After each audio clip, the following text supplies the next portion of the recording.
तच्छम्यो हरिमहे गातुं मद्यायय दैवी स्वस्तिरस्तु नः स्वस्तिर्मानुषेभ्यः ऊर्ध्वं जिगातु भेषजम् शं नो अस्तु ते शं चतुष्पदे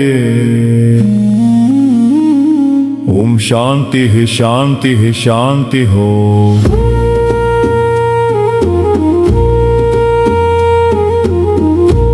सहस्रशीर्षा पुरुषः सहस्राक्ष सहस्रपात् स भूमिदाश्विदो वृत्वा अत्यतिष्ठद्दशाङ्गुलम् पुरुष ये वेदग्निमेद्यद्धूतम् हुतामृतत्वशेषानः यदन्नेनातिरोहति एतावानस्य महिमा अतो जायाग्नश्च पूरुषः विश्वाभूतानि त्रिपादस्यामृतं दिवि त्रिपादूर्ध्वौदैत्पुरुषः ततो विश्वव्यक्रामत् शासनानशने अभि यत्पुरुषेण हायत विराजो अधिपूरुषः स जातो अत्यरिच्यत पश्चाद्भूमिमथो पुरः यत्पुरुषेण हायत देवा यज्ञमतन्वत वसन्तो अस्यासिदायत ग्रीष्म इत्मशरद्धविः सप्तास्यासन् परिधयः त्रिसप्तसमिधत्कृता देवा यद्यज्ञं तन्वाना अबध्वन् पुरुषं पशुम् त्रियज्ञं बर्हिषि प्रोक्षन् पुरुषं जातमक्रतः तेन देवा अयजन्त साभ्या ऋषयश्च ये सन्धृतं पृषदाज्यम् पशुस्ताग्निशक्रे वायव्यान् आरण्यान् ग्राम्याश्च ये संविदं पृषदाज्यम् दिविज्ञत् सर्वहुतः ऋचवः सामानि जग्निरे छन्दाग्निसि जग्निरे ईनि यजुस्तस्मा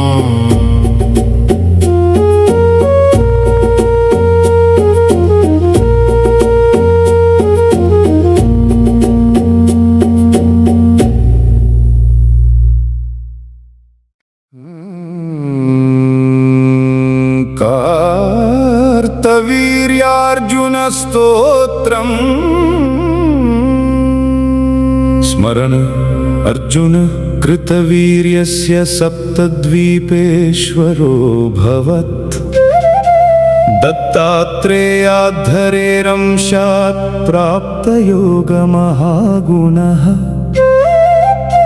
न नूनं कार्तवीर्यस्य गतिं यास्यन्ति पार्थिवा यज्ञदानतपो योगैः श्रुतवीर्यदयादिभिः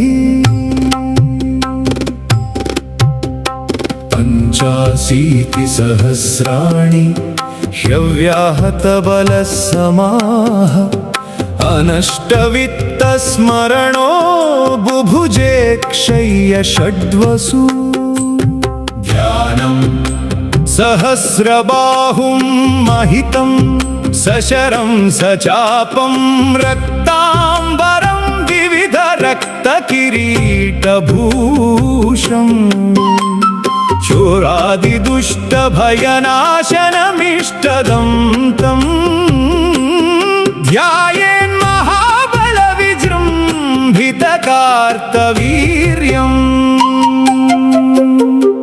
ॐ कार्तवीर्यार्जुनो नाम राजा बाहुसहस्रवान् तस्य संस्मरणादेव हृतं नष्टं च लभ्यते। 12 नामानि कार्तवीर्य खलद्वेषी कृतवीर्यसुतो बली सहस्रबाहुः शत्रुघ्नो रक्तवासा धनुर्धरः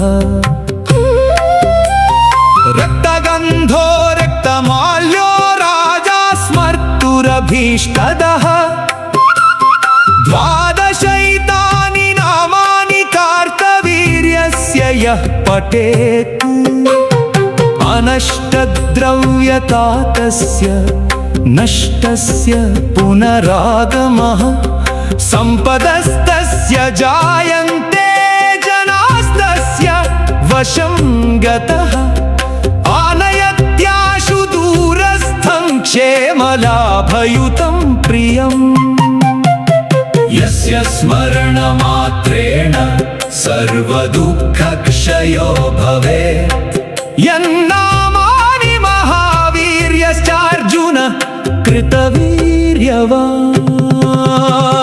हैहयाधिपते स्तोत्रं सहस्रावृत्तिकारितम् वाञ्छितार्थप्रदं नृणां स्वराज्यं सुकृतं यदि इति कार्तवीर्यार्जुनस्तोत्रम्। ॐ कार्तवीर्यार्जुनो नाम राजा बाहुसहस्रवान् तस्य स्मरणमात्रेण गतं नष्टं च लभ्यते। ॐ कार्तवीर्यार्जुनो नाम राजा बाहुसहस्रवान् तस्य स्मरणमात्रेण गतं नष्टं च लभ्यते। ॐ कार्तवीर्यार्जुनो नाम राजा बाहुसहस्रवान् तस्य स्मरणमात्रेण गतं नष्टं च लभ्यते। ॐ कार्तवीर्यार्जुनो नाम राजा बाहुसहस्रवान् तस्य स्मरणमात्रेण गतं नष्टं च लभ्यते। कार्तवीर्यार्जुनो नाम राजा बाहुसहस्रवान् तस्य स्मरणमात्रेण गतं नष्टं च लभ्यते। ॐ कार्तवीर्यार्जुनो नाम राजा बाहुसहस्रवान् तस्य स्मरणमात्रेण गतं नष्टं च लभ्यते।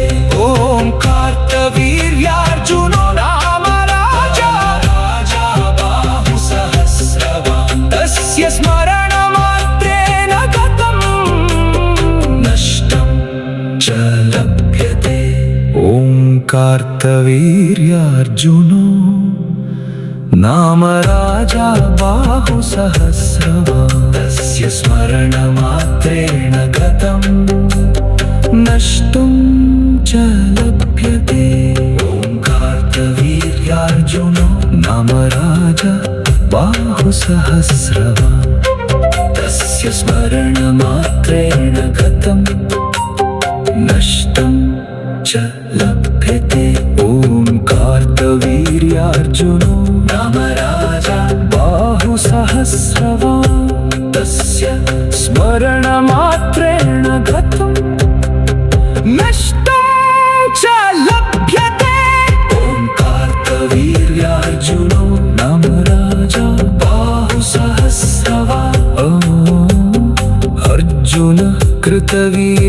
तस्य सप्तद्वीपेश्वरोऽभवत् दत्तात्रेयाद्धरेरंशा प्राप्तयोगमहागुणः न नूनं कार्तवीर्यस्य गतिं यास्यन्ति पार्थिवा यज्ञदानतपोयोगैः श्रुतवीर्यदयादिभिः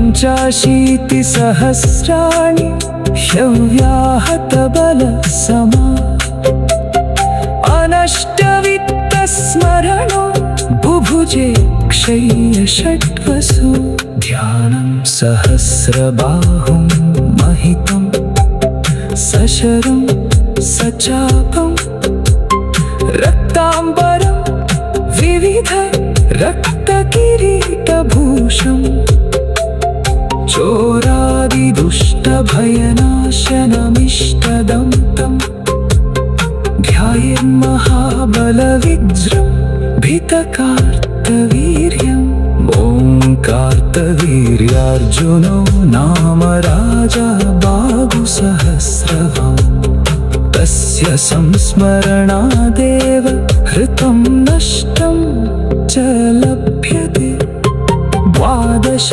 नामानि कार्तवीर्य खलद्वेषी कृतवीर्यसुतो बली सहस्रबाहु शत्रुघ्नो रक्तवासा धनुर्धरः रक्तगन्धो रक्तमाल्यो राजा स्मर्तुरभीष्टदः 12 नामानि कार्तवीर्यस्य यः पठेत् अनष्टद्रव्यता। ॐ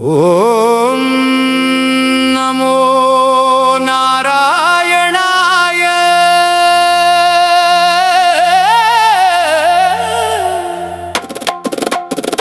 ॐ नमो भगवते वासुदेवाय ॐ लक्ष्मीनारायणाय नमः। श्रीकृष्ण गोविन्द हरे मुरारे हे नाथ नारायण वासुदेवा अच्युतं केशवं राम नारायणं कृष्ण दामोदरं वासुदेवं हरिं पितुमाता स्वामी सखा हमारे हे नाथ नारायण वासुदेवा।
स्थिति लय कारण नीवै एक शरण एकादशी हरि सेवा भक्ति फल मेनवा नाम संकीर्तन योग नशिंचु भवरोग शरणं शरणं हरिदेव नीदे मा सेवा जगन्नाथ जगपाला जय जय विष्णु विशाला ओम नमो नारायणाय ओम नमो भगवते वासुदेवाय ओम लक्ष्मी नारायणाय नमः श्री श्री श्री कृष्ण गोविंद हरे मुरारे हे नाथ नारायण वासुदेव अच्युतं केशवं राम नारायणं कृष्ण दामोदरं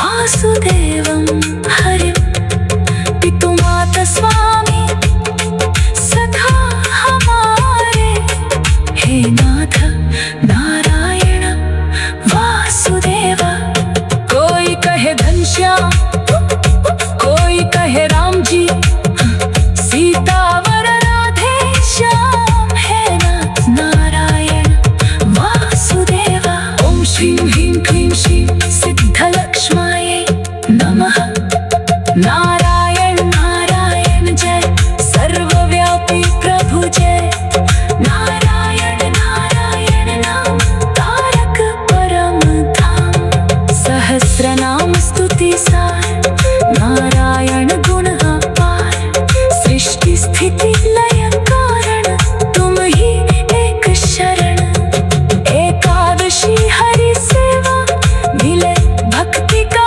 मेवा नाम संकीर्तन योग नाशे अवतारोग शरणं शरणं हरिदेव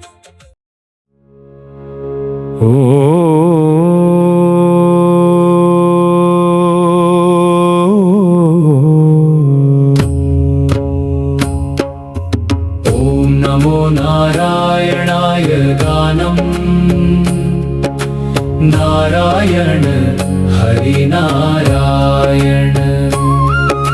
शान्ताकारं भुजगशयनं नारायण हरिनारायण भवताप हरे हरे ले ओ चरण कमल में चित्त ले ओ ॐ नमो नारायणाय गानं नारायण हरिनारायण ओ शंख चक्र गदा पद्मधारी विश्वाधार जगत रखवारी पीतांबर शोभित देहा लक्ष्मीपति मधुसूदना अनादि निधनो देव नमो नमः श्रीधर देव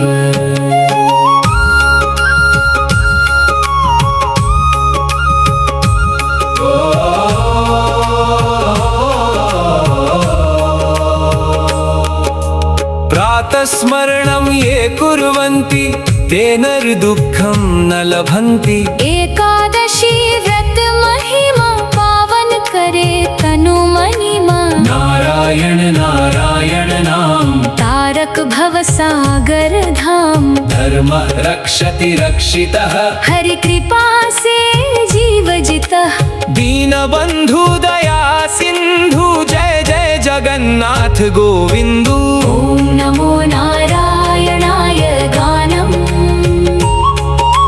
नारायण हरि नारायण शान्ताकारं भुजगशयनं नारायण हरि नारायण भवताप हरि हर ले ओ चरण कमल में चित्त ले वात्सल्याद भयप्रदान समयादार्तार्ति निर्वापणा औदार्यादघशोषणाद गणितस्य यः पदप्रापणात् सेव्य श्रीपतिरेक एव जगतामेते भवत्साक्षिणः प्रह्लादश्च विभीषणश्च करिराट् पाञ्चाल्यहल्या ध्रुवः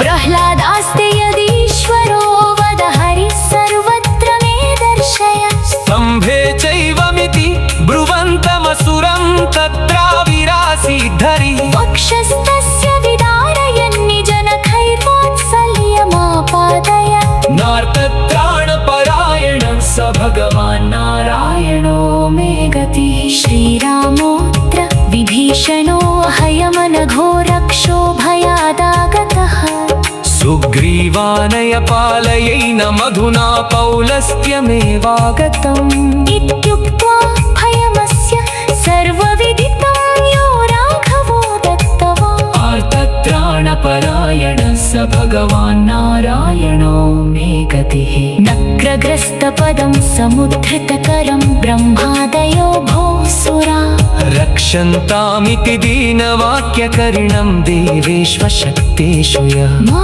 भैषीरिति तस्य नक्रहनने चक्रायुधं श्रीधरो ह्यार्तत्राणपरायण स भगवान् नारायणो मे गतिः भो कृष्णाच्युत भो कृपालय हरे भो पाण्डवानां सखे क्वासि क्वासि सुयोधनाद्य भरतां भो रक्ष मामातुराम् इत्युक्तो क्षयवस्त्रसंभृततनुर्यो पालय द्रौपदी आर्तत्राणपरायण स भगवान् नारायणो मे गतिः यत्पादाब्जनखोदकं त्रिजगतां पापं खविध्वंसनं यन्नामामृतपूरकं च पिबतां संसारसन्तारकं पाषाणोऽभियदङ्घ्रिपद्मरजसा शापान्मुने मोचिको ह्यार्तत्राणपरायण स भगवान् नारायणो मे गतिः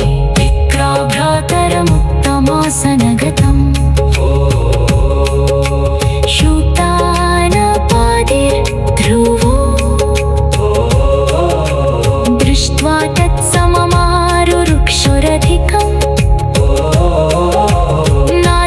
नाद्रावमानं गतः यं गत्वा शरणं यदापतपसा हैमाद्रिसिंहासनं शार्तत्राणपरायण स भगवान् नारायणो मे गतिः विषण्णा शिथिलाश्च भीता घोरेषु च व्याधिषु वर्तमाना संकीर्त्य नारायण शब्दमात्रं विमुक्तदुःखा सुखिनो भवन्ति इति श्रीकुरेशस्वामी कृतश्रीनारायणाष्टकम् ॐ नमो नारायणाय नारायण हरि नारायण।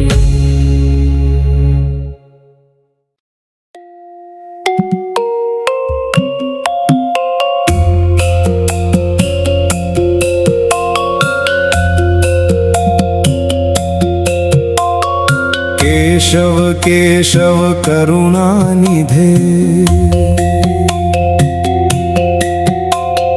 नारायण भवबन्धन छिदे केशव केशव जगदीश हरि चरण में लय हो शीश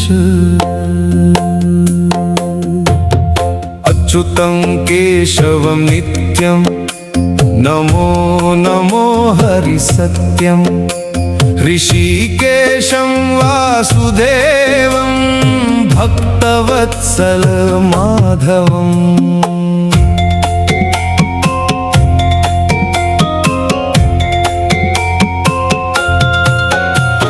एका एकादशी हरि प्रिय दिन, व्रत बल से शुद्ध मन, इंद्रिय निग्रह साधन, हरि कृपा से पावन, नारायणीयम वेद सार, हरि ही जीवन आधार, दीन बंधु दया सागर, जय जय श्रीधर सुखाकर, श्रियः कांताय कल्याण निधये निधयेऽर्थिनाम्, श्रीशेषशायिने अनंत पद्मनाभाय मंगलम्। स्यानन्दोरपुरी भाग्य भव्य रूपाय विष्णवे, आनंद सिंधवे अनंत पद्मनाभाय मंगलम्। हेमकूट विमानान्तः राजमानाय हारिणे, हरिलक्ष्मी समेताय पद्मनाभाय मंगलम्। श्रीवैकुण्ठ विरक्ताय शङ्खतीर्थाम्बुधेः तटे, रमया रममाणाय पद्मनाभाय मंगलम्। अशेष चिदचिद् वस्तु शेषिने शेषशायिने, अशेषदायिने अनंत पद्मनाभाय मंगलम्। यत्पदं परमं सेव्यं सदा पश्यन्ति सूरयः, सेनापतिमुखास्तस्मै पद्मनाभाय मंगलम्। चतुर्मुखेश्वर मुखैः पुत्र पौत्रादिशालिने, समस्त परिवाराय पद्मनाभाय मंगलम्। दिवाकर यतीशान योगी हृत्पद्मभानवे, परस्मै ब्रह्मणे अनंत पद्मनाभाय मंगलम्। पराङ्कुश प्रबन्धोक्ति प्रथिताय परमात्मने, पूर्णाय महते अनंत पद्मनाभाय मंगलम्। वंशीभूप शिरोरत्नरश्मिनीराजिताङ्घ्रये, वाञ्छिताखिलदायास्तु पद्मनाभाय मंगलम्। सर्वावयव सौन्दर्यं सौवर्ण सुषमाजुषे, सदा सम्मोहनायास्तु पद्मनाभाय मंगलम्।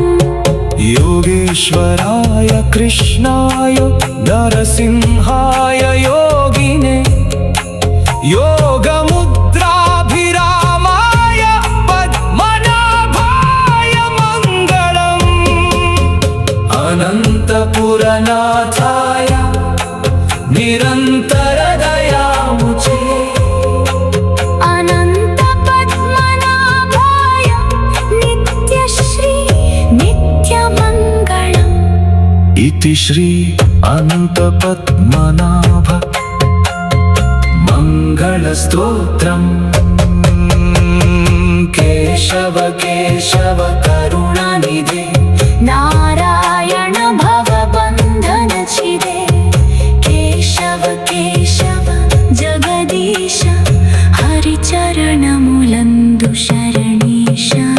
अच्युतं केशवं नित्यं, नमो नमो हरिसत्यं, ऋषिकेशं वासुदेवं जगद्गुरुं प्रणमामि। एकादशी हरिप्रियतिथि, व्रतबलमुन शुद्धमति, इन्द्रिय निग्रह साधनं, हरिकृपतो पावनमनम्। नारायणीयं वेदसारं, हरिः